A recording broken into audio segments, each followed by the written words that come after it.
Hi, I'm Andy Temte, and welcome to the Saturday Morning Muse. Start your weekend with musings that are designed to improve financial literacy around the world. Today is May the 17th, 2025. Last week, we talked about the concept of barter, which is a direct, immediate exchange of goods between two parties. We found that barter fails as a method of trade between parties because conditions need to be just right for trade to occur. A, the physical goods must be present every time a trade happens. B, many goods can't be subdivided into smaller parts, i.e. the indivisibility problem. C, there needs to be what's called a double coincidence of wants, where I have what you want and you have what I want. And finally, D, physical goods are seldom a store of value, especially perishable goods like bananas and avocados. Now, to solve these problems with the barter system and to make trade more efficient, we need to create what's called a medium of exchange that trading partners agree to use in lieu of trading with physical goods. That medium of exchange is typically referred to as money. Now, money has other functions and properties that we'll describe later on in this show, but medium of exchange is one of the big ones. Throughout history, money has taken many forms. Today, if I asked you what money is, you'd likely reach into your pocket or your purse and pull out some of the physical currency that's used in your home country. In the United States, we use the US dollar. In Europe, the euro is the agreed currency. In Mexico, you have the peso, and Canada uses the Canadian dollar. But if we dial the clock back 5,000 years to 3000 BCE, one of the first uses of money is a measurement system called the Mesopotamian shekel. As a reminder, Mesopotamia was located in what we now know of as Iraq.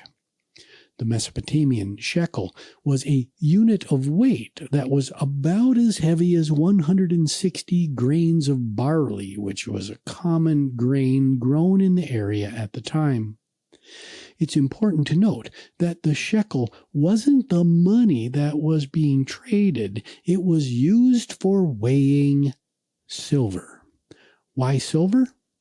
As trade based on the barter system accelerated, the challenges that accompany barter needed to be solved. Silver and other precious metals became the go-to option because these substances could be easily melted down, transported, subdivided, and they did not perish or significantly deteriorate over time. Most importantly, traders began to agree on the value of these metals to support transaction, and it is that agreement that is really important to our conversation. Now, let's go back and use the hypothetical macroeconomy that we were talking about before between fruit land and protein land. Now, a non-barter-based trade conversation between traders in those two economies might look like this. Hello, trader from protein land. Remember me? I'm from fruit land. I don't have anything that you want in return for those awesome beaver pelts that you have right in your possession right now, but I do have some silver that I'll give you for your pelts. I hear the going rate is 2 shekels of silver per beaver pelt. Hey, who's got a shekel to use to weigh out 2 shekels weight in silver? Now, our hypothetical traders would then enlist the help of an intermediary, a village elder who was trusted to have a shekel that hadn't been tampered with and weighed the correct amount. The trade likely occurred in front of this third party who would verify the quality of the pelts and the quality and purity of the silver being traded. This third-party shekel holder, the facilitator or import-export agent, as we might call them today, would have charged a small commission for providing this validation service. As you might imagine, fraud was a huge problem, so having a trusted mediator for trades would have been important to maintain trust and accountability. The result of this transaction is that the trader from Fruitland had a few fancy new beaver pelts to take back to Fruitland, and the Proteinland trader had a new cache of silver that they could use as a store of value to trade with someone else for the goods or services that they really needed. The bottom line is that using silver in trade solved the problems with the barter system, both sides having physical goods to trade, this coincidence of wants that we keep talking about, the indivisibility of goods, and finally the lack of a store of value. Now, while items like seashells and others were used as money in some very early economies, we can think of silver, gold, and other metals as the first examples of what we call money today. Now let's introduce coinage. The big problems that remained in this trade for silver commercial environment was the reliability and quality of the silver used, and the fact that some random lump of silver wasn't a standard measure of value. A unit of account was needed to help standardize bookkeeping and eventually allow for credit agreements where one party makes a promise to pay on a future date. Enter the stamped coin. Now, between 600 and 700 BCE, also known as the 7th century BCE, the kingdom of Lydia, which is modern-day Turkey, began stamping seals onto standardized weights of silver as a signal to increase confidence in the weight and purity of silver that was used in trade. The Lydian lion stater, that's what they called this currency, was one of the first coins minted by a government entity for use in trade. So, what is money? Money is anything that acts or functions as A, a medium of exchange, B, a measure of value, C, a standard that can be used for credit or deferred payment agreements, and D, a store of value. Early coinage ticked each of these boxes. Now, money also has to have the following properties for it to really be classified as money.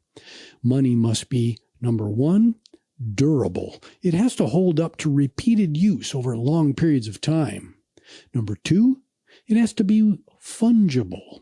A penny is a penny is a penny is a penny, no matter where you find a penny in the United States, meaning that units of money are interchangeable with one another. Number three, it has to be divisible.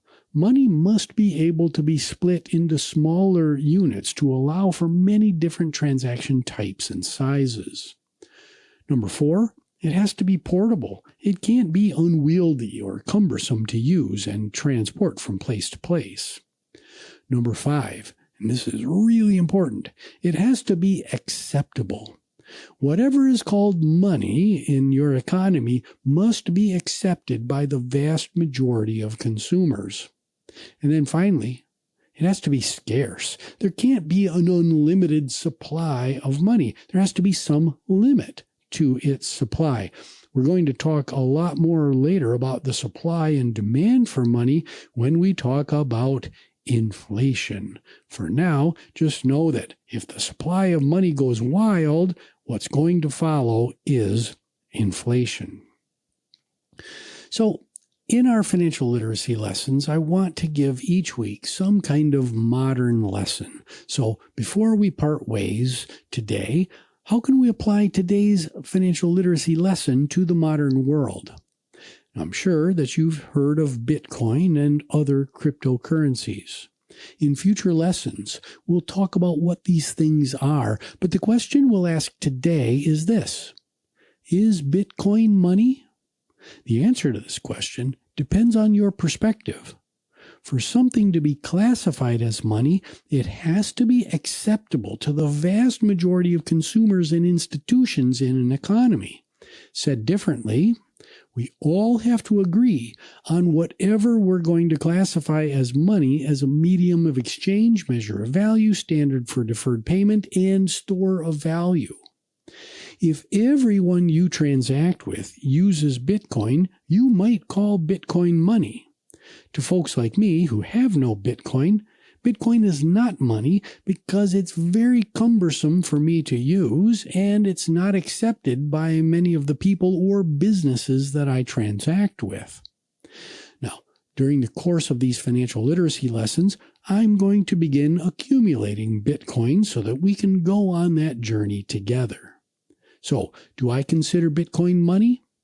No. But the jury is still out on that particular question, in my opinion. As time goes on, I'm sure we're going to think about Bitcoin as money as it becomes more and more acceptable, but for now, it's really not. So let's leave it there for this week. Until our next financial literacy lesson, grace, dignity, and compassion. My name is Andy Temte. This is the Saturday Morning Muse. You can find us on all the major streaming services as well as out on YouTube. Please like, subscribe, rate, and most importantly, share this public good with your friends, your neighbors, your colleagues, and maybe even a family member or two. The show is produced by Nicholas Temte. We'll see you next time on the Saturday Morning Muse.